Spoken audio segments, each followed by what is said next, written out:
There is a specific type of silence that fills your room right now. It is not the silence of peace, it is the silence of consumption. You are here. You are watching this. But if I were to look at the analytics, if I were to search for your name in the logs of the digital world, I would find nothing. Let us conduct an experiment. Let us look at the evidence of your existence over the last 24 hours. You have scrolled through hundreds of images. You have read the thoughts of strangers. You have absorbed the lives of people who do not know you exist. And there was a moment, perhaps it was yesterday, perhaps an hour ago, where you almost broke the seal. You saw a post that sparked something in you. You tapped the comment box. You began to type. The words were clear in your mind. You wrote a sentence, maybe two. It was insightful. It was witty. It was real. You looked at the cursor blinking at the end of your sentence. And then you stopped. A sudden wave of exhaustion washed over you. The thought of engaging, the thought of receiving a notification, the thought of being perceived by someone else. It felt like a weight you didn't want to carry. So you held the backspace key. You watched the letters disappear, one by one, until the box was empty again. You kept scrolling. You remained safe. You remained invisible. To the algorithms, you are a ghost. You are a data point that consumes but never creates. Sociologists might call you a lurker. The internet calls you the silent majority. But these are shallow words. They imply that your silence is empty. They imply that because you do not speak, you do not think. I know that is not true. I know that your silence is not empty, it is heavy. It is heavy with observation. It is heavy with judgment. It is heavy with a complex internal world that you refuse to cheapen by sharing it with a world that wouldn't understand. You are not merely lurking, you are haunting the machine. You are the ghost in the machine. A consciousness that exists fully, deeply, and vividly, but chooses to leave no trace. In this video, we are going to dissect this invisibility. We are going to look at why you choose the shadows. We are not going to tell you to come out of your shell. We are going to explore why the shell might be the most intelligent place to be.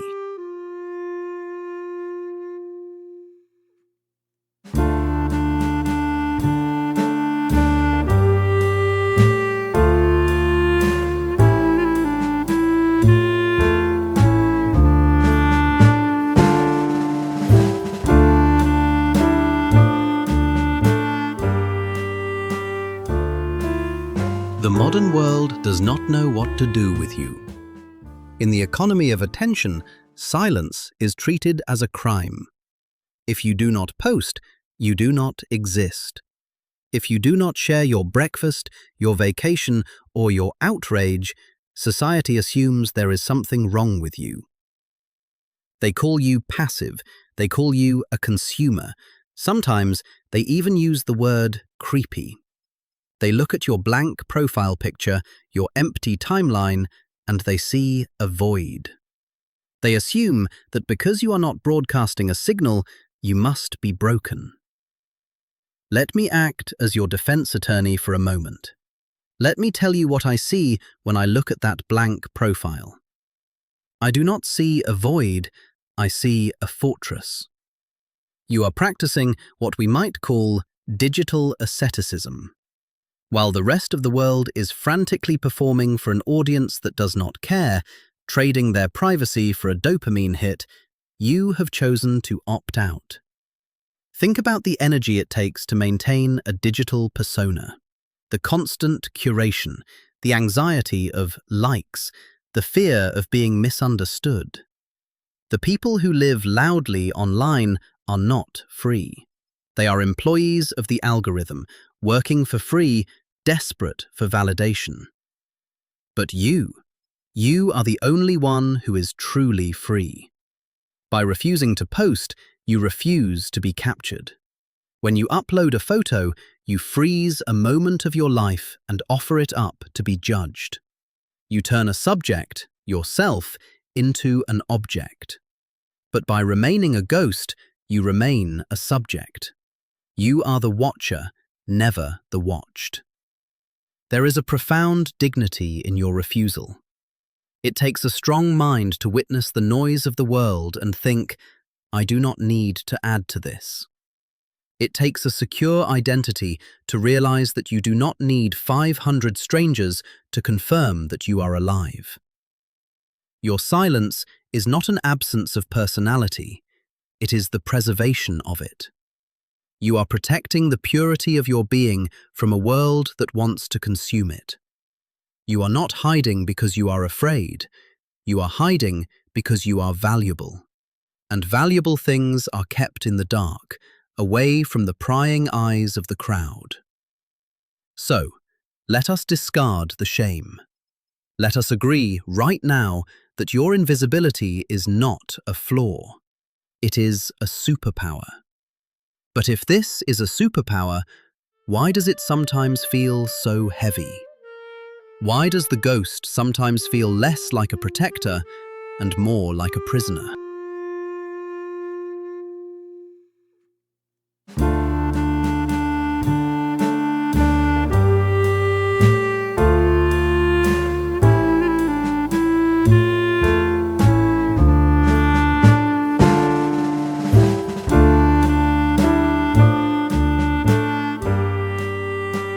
We have established that your silence is a form of protection. But now we must ask the difficult question. What exactly are you protecting? And more importantly, why does this protection sometimes feel like a prison? To understand this, we must turn to the Swiss psychiatrist Carl Jung. Jung spoke of the persona, the mask we wear to interact with society. In the physical world, this mask is necessary. It is how we function as employees, neighbors, and citizens.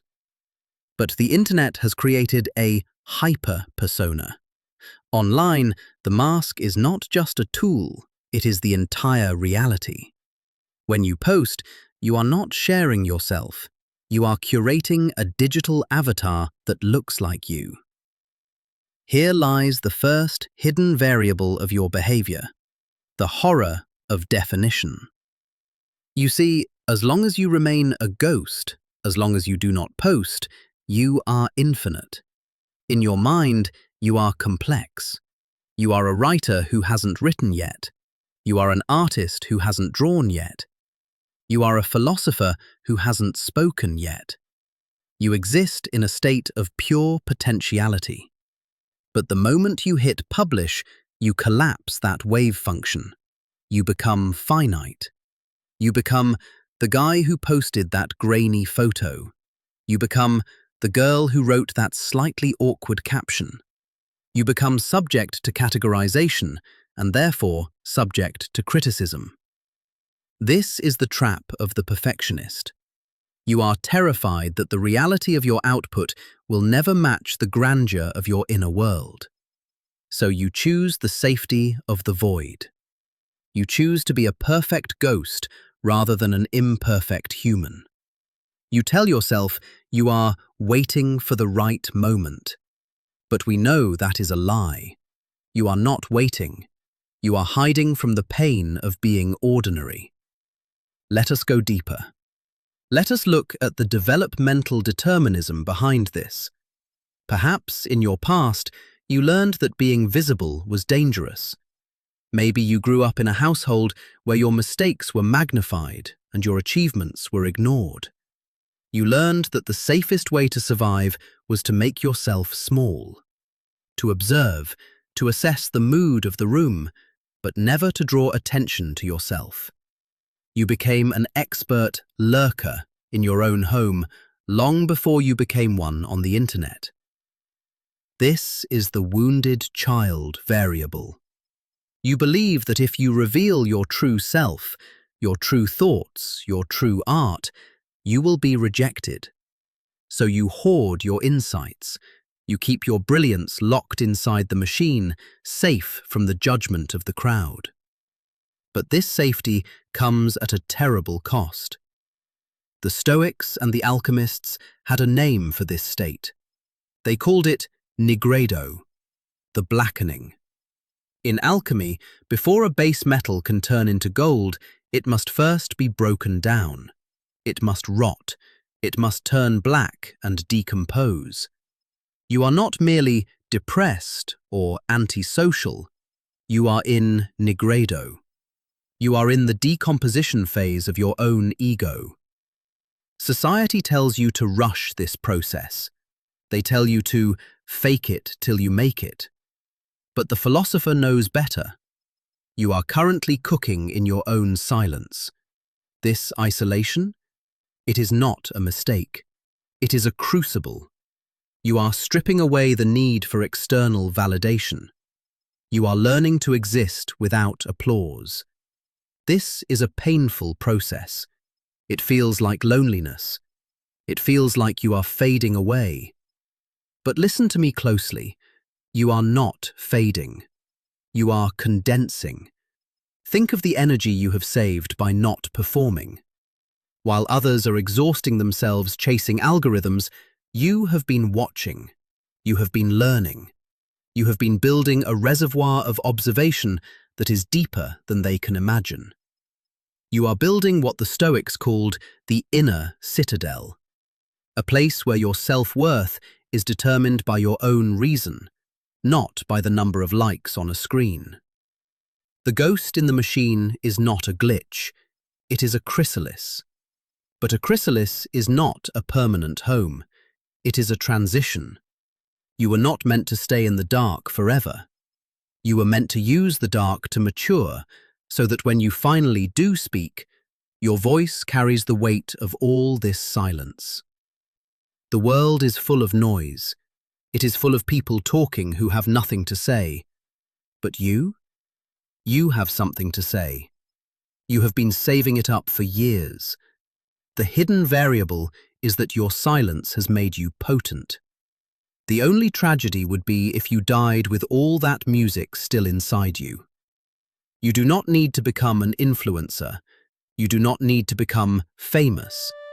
You simply need to prove to yourself that you are real, that you are not just a ghost haunting the machine, but a pilot operating it.